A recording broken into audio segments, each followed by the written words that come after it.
The following show is intended for mature audiences only. Viewer discretion is advised.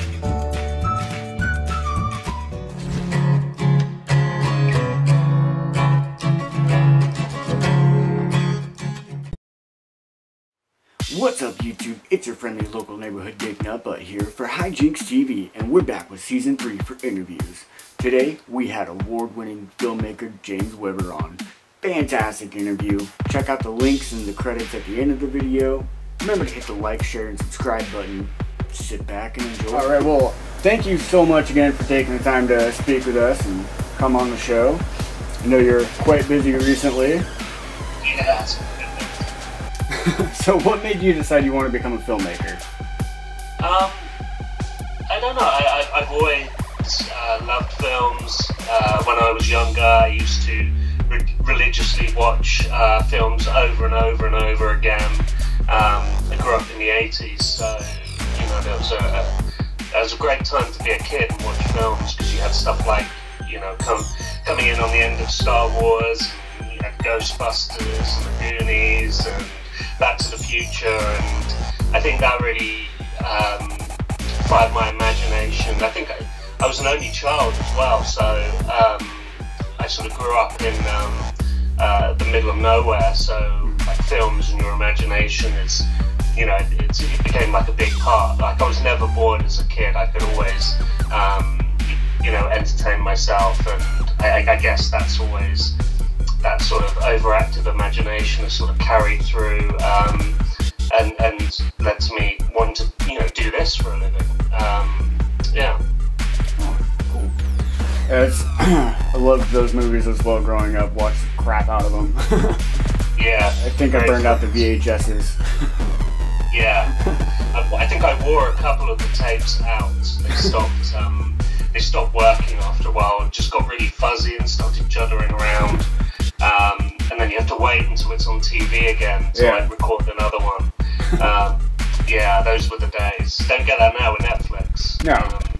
No, the kids get it easy. You feel really old and sound really old saying something like that. Back in my day.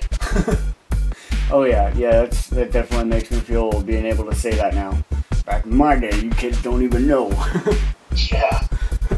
So, your recent music video with Nina Perot. I'm saying her name wrong. Anyway, what made you want to get into doing like music videos as opposed to doing short films or even feature films? Well, I mean, feature films. That's where I want to go, and that's what I'm working on right now. But I've made like a bunch of music videos. A couple of years ago, I don't know, maybe 20. But I took a bit of break from it because I didn't really like the music, and it was just really difficult to try and make something cool with very little budget. And then recently this opportunity came to do a video for Nerina, Pallot, who is a hugely you know, well-regarded artist. She's done really well. Yeah, there wasn't, you know, a huge budget and there wasn't much time to do it, but it was a bit of a challenge and good fun, and it was quite nice to sort of, after spending all these years sort of doing like commercials and short film and like a whole bunch of other things, to sort of come back to music videos and kind of, I guess, do it more in a way that I felt happy with. And I'm actually doing another one for her next week, so yeah, hopefully she likes it, or I probably would have got another job out of it. But yeah, I'm really enjoying it. I kind of like short films anyway, music videos. Yeah, and that's kind of how we approached this last one that just came out. I think this next one's gonna be more of a traditional music video, whatever that means. But yeah, it's great to sort of try different things and different kinds of directing and making visuals. Yeah, nice. And so the most recent one was done in one take. It was awesome. It was a good song. Honestly, myself wanting to make films, that's the main reason why I kept watching it, was I knew it was done in one take and it doesn't look like it. So how long did it take for you guys to set that music video up? It took a bit of work. Like, we didn't have a lot of pre-production time. I'm really into pre-production. I think good planning, it just makes the shoot smoother and less stress-free. Things always go wrong. That's just the nature of, the business. You'll get a few wild cards thrown your way. Yeah, with this, we just threw ourselves straight into it. And I think it was really me and the cinematographer who shot it, who I've worked with loads, a guy called Nerina, who we just spent days just walking around this house, and I filmed with my mobile, and he'd sort of play the music out loud, and we'd get all the timings and the beats of what we were filming and the little different areas. And then, we only really had, 7 hours maybe, to film it. So we got all the people in and we rehearsed each segment that the video sort of moves through. We had like a crazy team of lighting guys because what you don't realise is like the amount of lighting you have to do for a single take shot. Like, especially when you're going from a dark room to outside, to a less dark room, to a really dark room. There's all these different lighting things you have to take into account. So they set up like all these crazy rigs out of shot, like on beams, and they had this big kind of stand outside, kind of making a kind of fake moonlight and stuff like that. It was really amazing.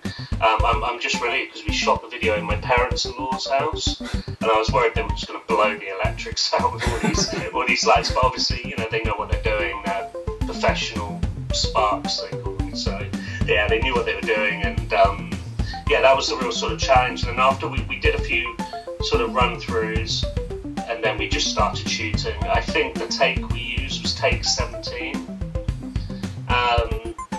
But not all of the previous takes were full run-throughs, so something might have happened very early on and go, no, reset, do it again. So it wasn't like we went all the way through and were like, oh no, that doesn't work, do it again. I think we did another 4 maybe afterwards.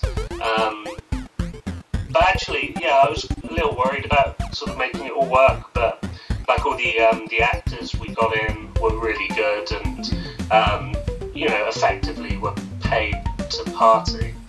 So I think they were happy with that. But yeah, it was just a really good atmosphere, really good fun. I've always wanted to do a one-shot video, so yeah, it was nice to kind of finally do that. Yeah, I noticed one comment on there that they had noticed the hidden cut. Like there wasn't one. It did appear that way in some of those shots, but that's how good it was. So. God. Yeah, I was really worried. Like, I jokingly said when we were shooting it that people were going to say that we put in some hidden cuts, but yeah, I mean, it would have been easier to do that, that's for sure, but no, we didn't. I mean, if we're going to do a one-shot video, then we're doing a one-shot video.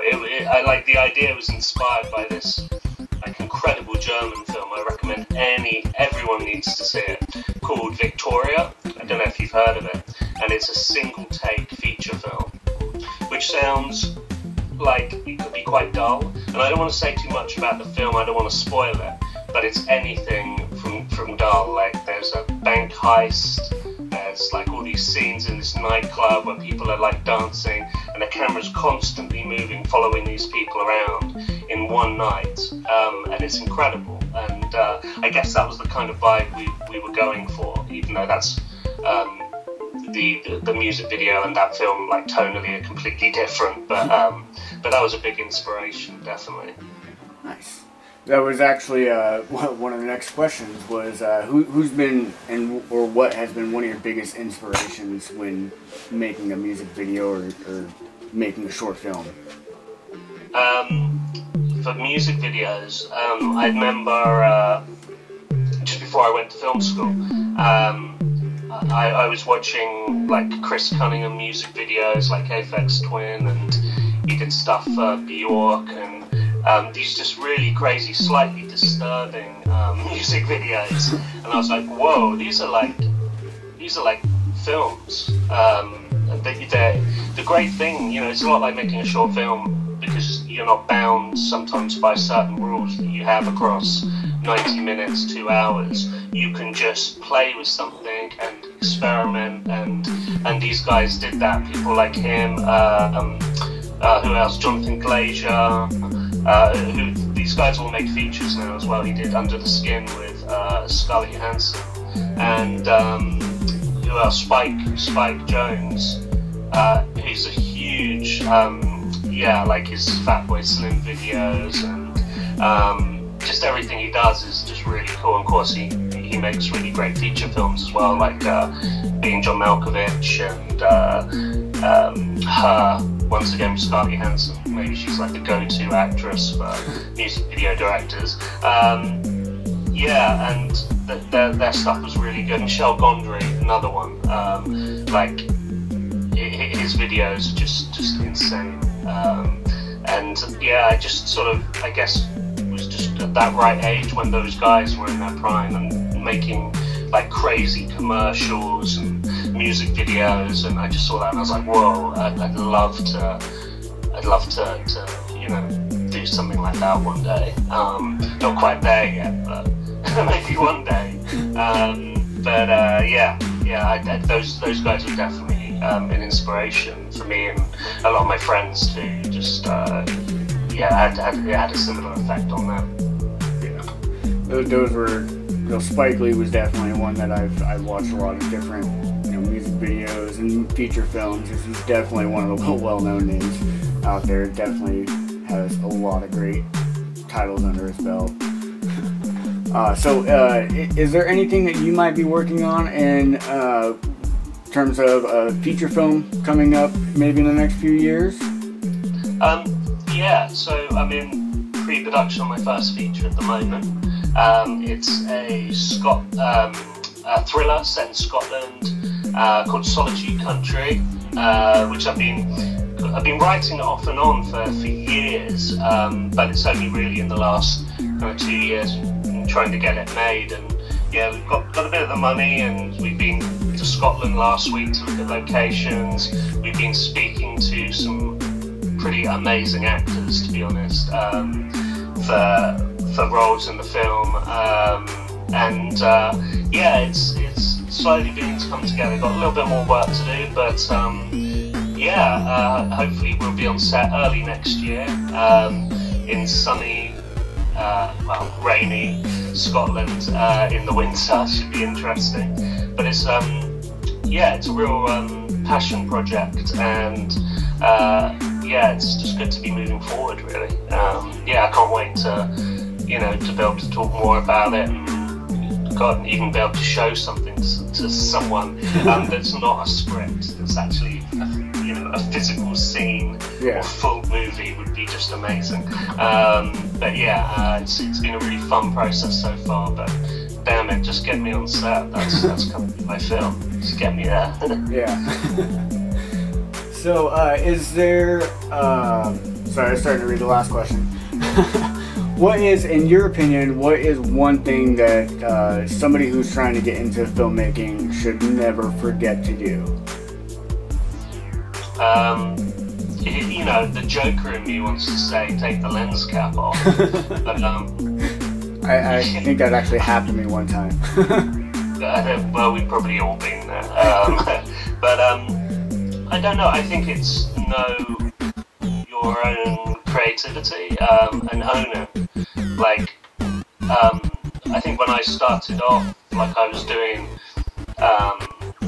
like shitty Star Wars fan films and awful John Woo rip-off action films where you're clinging to the top of cars and jumping sideways into bushes, firing two pistols and crap like that, and it's really good fun, and you sort of I hope that no one really sees it when you're older, but you sort of learn lessons from that. You learn, you slowly start getting, I guess, your own taste for cinema. Mm-hmm. Like, I worked in a video shop, which is like the biggest cliche, I think, for any filmmaker, doing the video shop job, which sadly I don't think many filmmakers sort of coming out now will get to do because they don't really exist.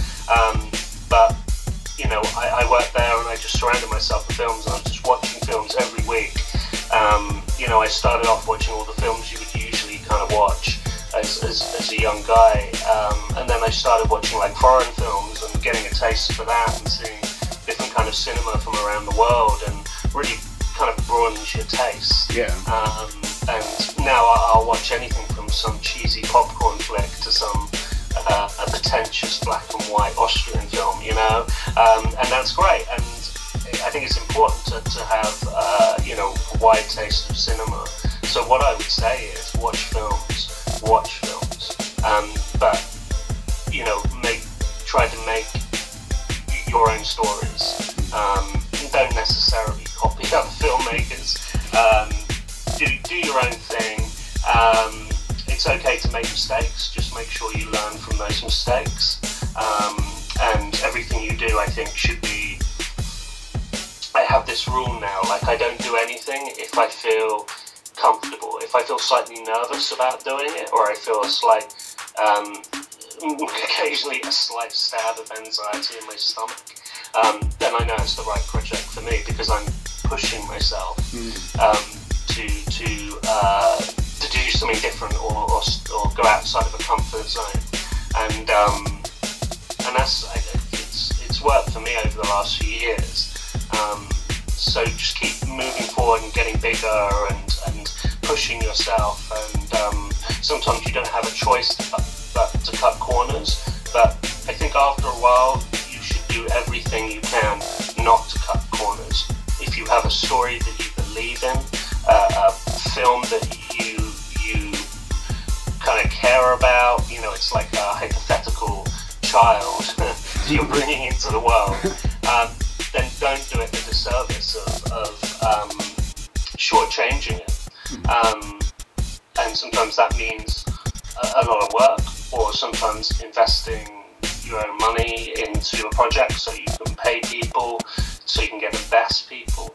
And that's scary, you know. I've done it before, and I'm not a rich guy, you know.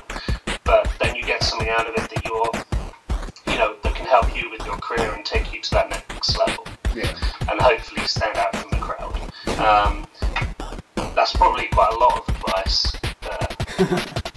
I don't think I said one piece of advice. I think I just, hopefully something in that huge bunch of information was useful. It was some damn good advice. Thanks. So, last question before, I guess it's not really a question, well, it is. Are there any shout-outs or anything you'd like to give before we wrap this up? No, not really. No, honestly, I think making like films and music videos or short films or is, you know, it's sort of easier than it's ever been, with the sort of more availability of technology and you know, editing on a computer. It's a lot easier to sort of do cool stuff now, but it's also a lot harder because you just you know, so many people are doing it. So as cheesy as it sounds, I'm just going to do a shout out to everyone who's making short films on any level. It's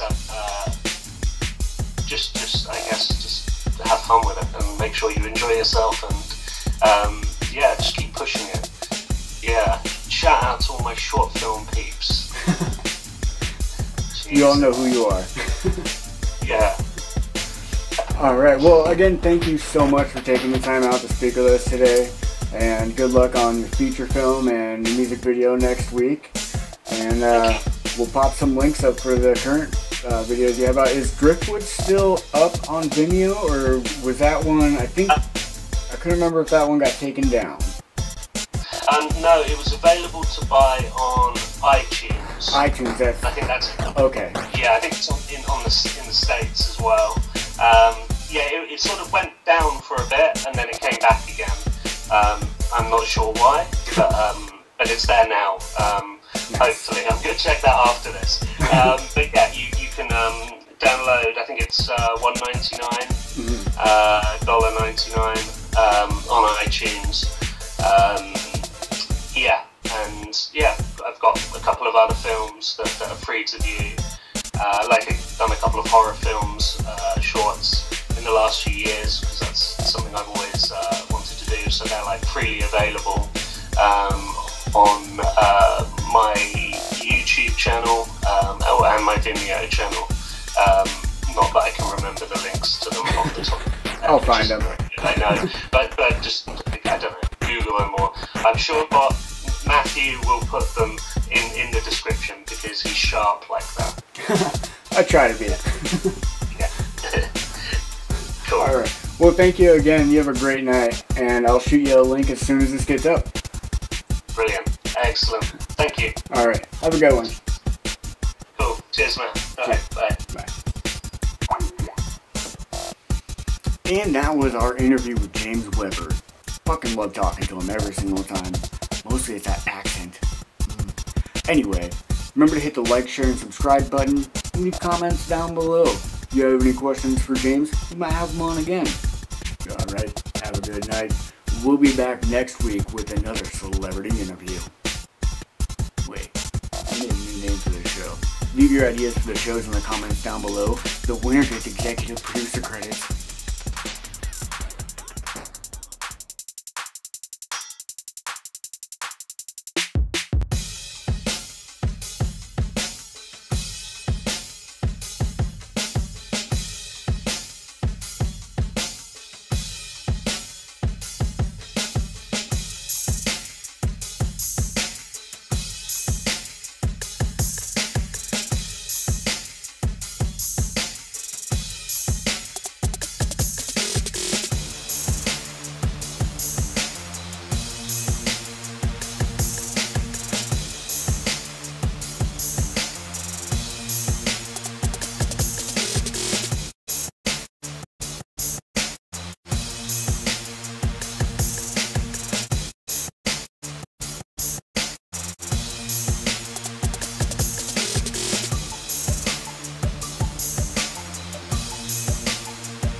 Uh-huh.